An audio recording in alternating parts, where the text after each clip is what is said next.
Hey guys, Carlos here with Buckaroo Gear.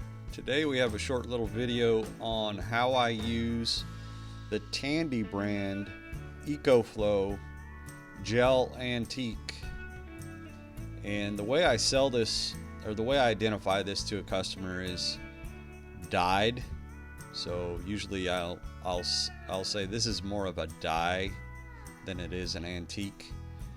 Whereas it doesn't really pick up the highlights and the lowlights like the Fiebing brand Pro Antique paste.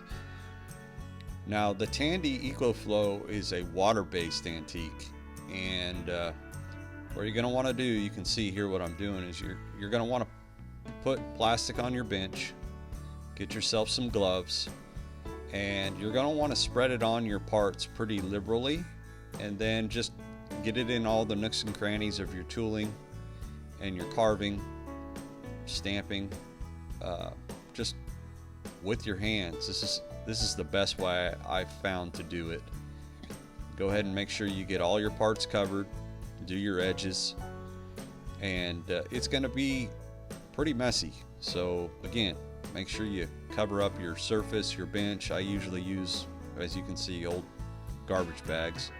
I use them over and over again, and just cover all your parts evenly. The stuff that's not going to get lined, do the back side too, or the rough outside.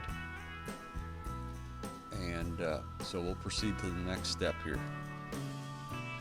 Alright, so next you're just going to want to take, what I use is just a paper towel, and I get it pretty soaked.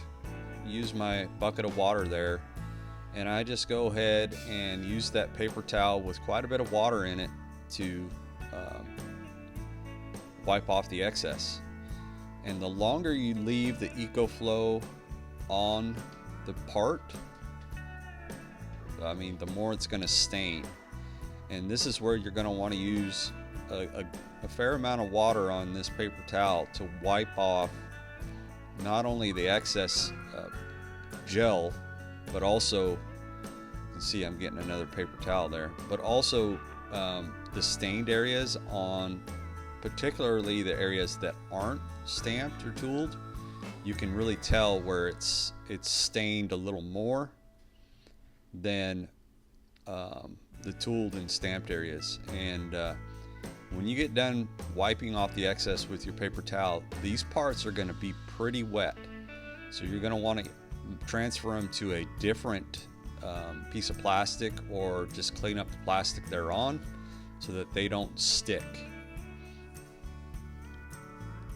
Okay, so after you've wiped the excess off with your damp paper towel and let these things sit and dry for a while, and depends on the environment you have, if your shop's heated, whether you have fans, whether it's winter, whether it's summer, the humidity, they're going to be fairly wet, so they're going to have to dry for a while. I believe I let these sit for at least 2 hours, and so you can see here the next step would be applying Tan Kote, and you're going to want to wait until the parts are dull in finish and they look really dry.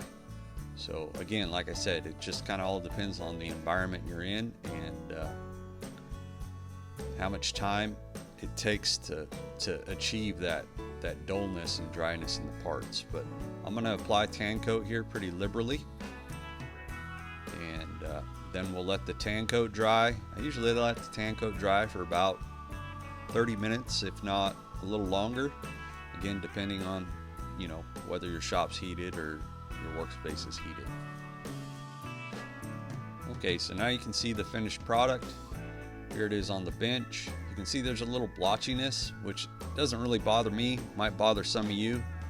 The blotchiness on that end, it would be cleaned up more so in that second step with the wet paper towel. Hope you guys enjoyed this quick little video. We'll see you on the next one.